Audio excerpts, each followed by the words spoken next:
শনিবার বীরভূমের লাভপুর বিধানসভার দাঁড়কা অঞ্চল তৃণমূল কংগ্রেসের উদ্যোগে দাঁড়কা শিবতলা মাঠে একটি জনসভা অনুষ্ঠিত হলো। তৃণমূলের পক্ষ থেকে দাঁড়কা অঞ্চলের কয়েক হাজার তৃণমূল কর্মী সমর্থক এই জনসভায় উপস্থিত ছিল। এই জনসভায় বক্তব্য রাখতে গিয়ে বিধায়ক অভিজিৎ সিনহা বলেন, আগে এই অঞ্চলের মানুষের ঘুম ভাঙত বোমার আওয়াজে, সবসময় বোমাবাজিতে উত্তপ্ত থাকত লাভপুরের দাঁড়কা অঞ্চল, কিন্তু এখন এই অঞ্চল পুরো শান্ত। এই জনসভায় বক্তব্য রাখতে গিয়ে জেলা তৃণমূল কংগ্রেসের সহ সভাপতি আব্দুল মান্নান আগের তৃণমূল বিধায়ক মনিরুল ইসলামকে কটাক্ষ করে বলেন যে আগের তৃণমূল বিধায়ক মনিরুল ইসলাম শুধু খুন খারাপির রাজনীতি করত, দাঁড়কা অঞ্চল দুর্নীতিতে পরিপূর্ণ ছিল। আগের তৃণমূল বিধায়ক মনিরুল ইসলামকে আমরা এলাকা ছাড়া করিয়েছি, তাই এখন দাঁড়কা অঞ্চলে আর দুর্নীতি হয় না। আব্দুল মান্নান আরও বলেন যে এখন আবার কিছু ছোট ছোট শয়তান উঠেছে, তাদেরকে বলছি সাবধান হয়ে যাও, দলের মধ্যে কোনো রকম কোনো বদমাইশি করতে দেব না। এভাবেই তীব্র আক্রমণ আগের তৃণমূল বিধায়ক মনিরুল ইসলামকে।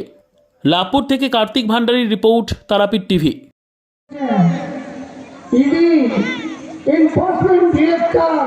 তার বাড়ি ঘেরাও করে তাকে অ্যারেস্ট করেছে।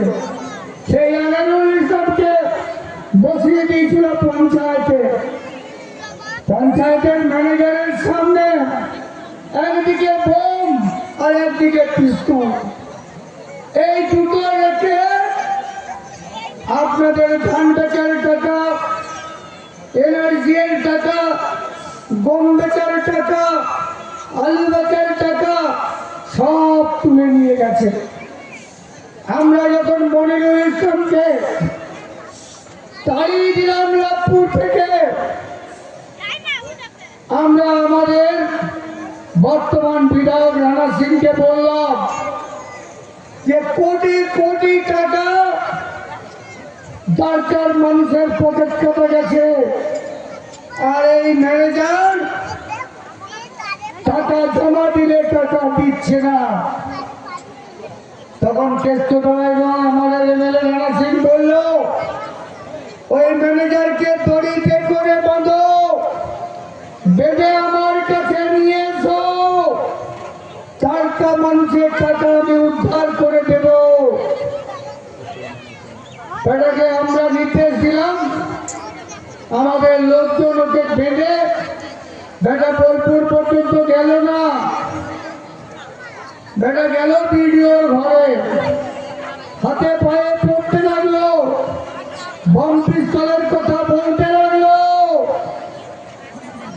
তারপর থেকে আমরা বললাম এই শয়তানদের হটিয়ে জনগণের পঞ্চায়েত হবে।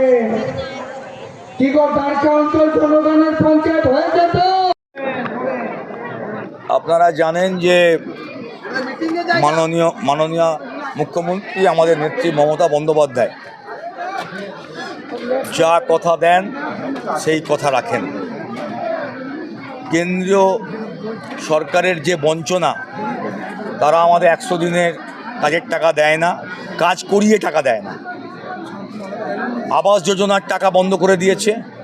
আমাদের মুখ্যমন্ত্রী, আমাদের প্রিয় দিদি, আমাদের নেত্রী মমতা বন্দ্যোপাধ্যায় বলেছিলেন, কেন্দ্র না দেখ, আমি আমার বাংলার গরিব মানুষকে রাজ্য সরকারের তহবিল থেকে বাংলার বাড়ির টাকা দেব।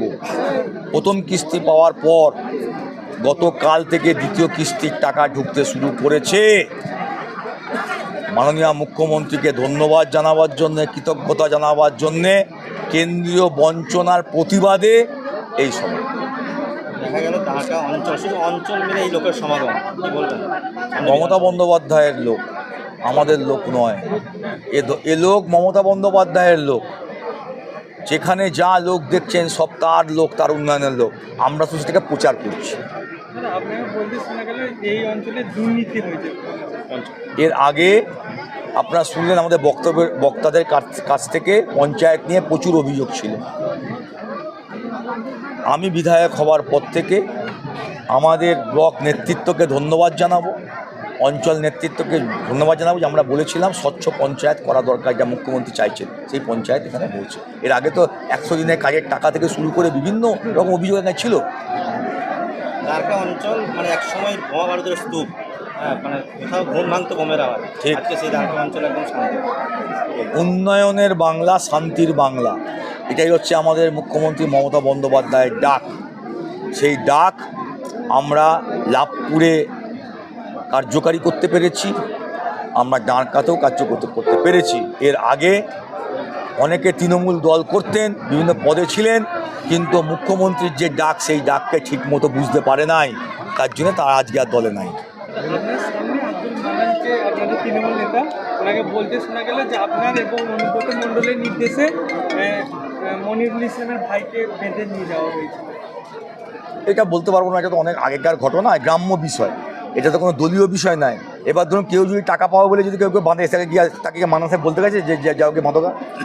গ্রামের লোক তো জানো, গ্রামের লোক তো কেমন হয়, গ্রামের লোক সাধারণ সহজ সরল মানুষ, কথা তো আগে থেকে দিন তো কথা ছিলই, ওকে ওকে গলায় গামছা দিয়ে নিয়ে আয়।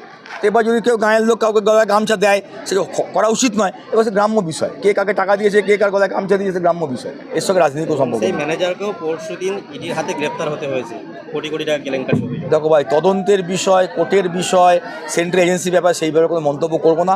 আমাদের কোনো বক্তাই সে ব্যাপারে কোনো বক্তব্য করেনি। যা ঘটনা, সেই ঘটনাগুলো আপনারা টিভিতে দেখাচ্ছেন, আমরা দেখছি।